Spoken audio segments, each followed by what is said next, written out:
तुम सबसे पहले परिचय किए मगर की बात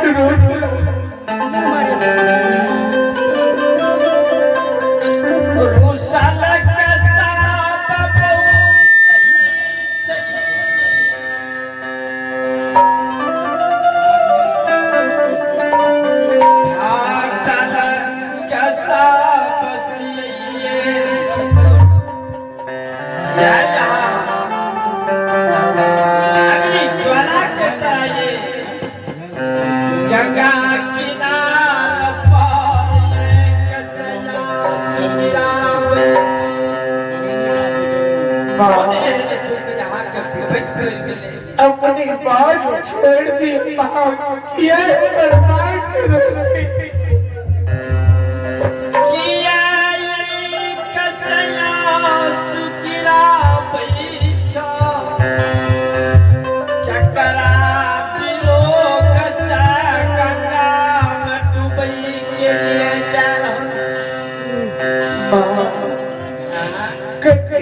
बुलल बात की याद दिलावे छी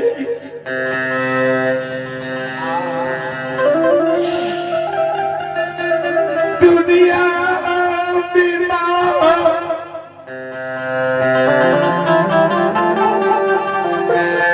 एक किताब की कार ये भगवान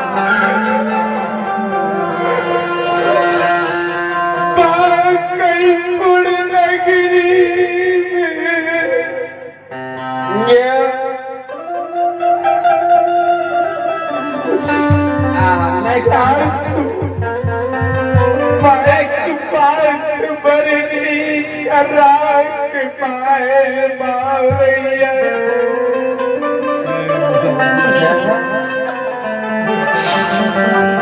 नदी बरनिया टुटका चलावैया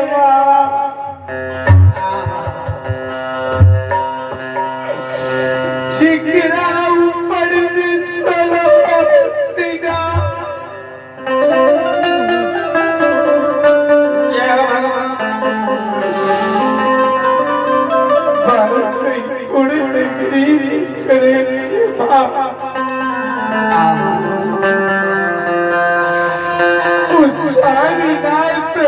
हृदय की कठोर प्रेम की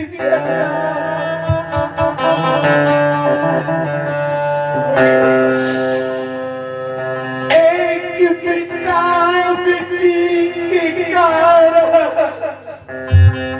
नहीं काना सबूर बाना खरे लाली से पलक पे पाड़ ये भगवान छोटा पकई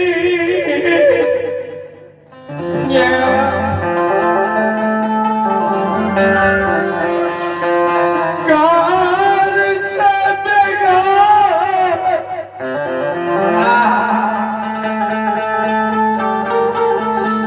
बागलपुर नगरी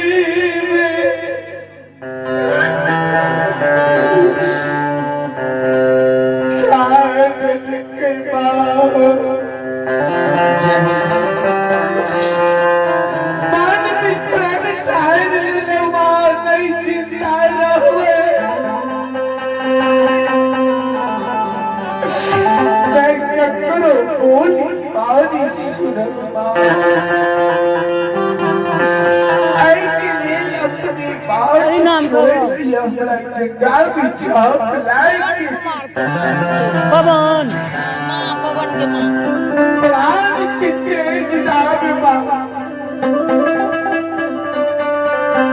हे यमला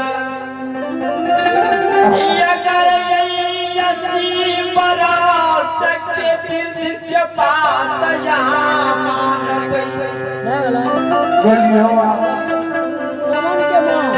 तब अहाँ के एक जुगती हम पकड़ा सकते नहीं यहाँ भवदा का जीवन का यहाँ व्यतीत करूं। चल जाया अपना गए पान मकुमा पूर्ण यंदु भक्ता कला गए। अन्नू बाबा के मुख से आग बन के बात निकले से बाजी का पुत्र कोरिया का काया पर निर्धारण कर। आवाज में ध्यान देवे। स्थानीय मंडली से आग्रह है यहाँ समय लियो। स्थानीय मंडली से आग्रह अपने समय लियो। ठाकुर जी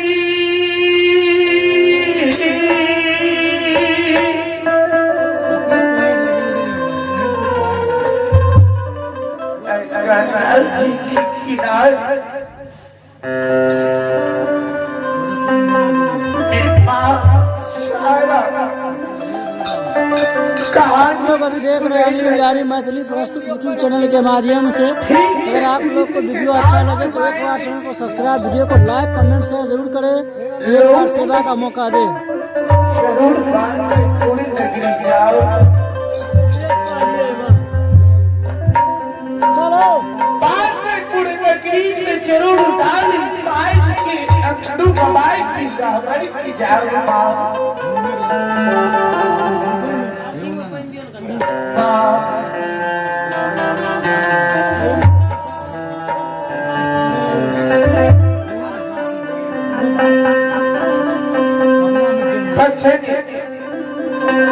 झूठ नहीं हुई है वहाँ।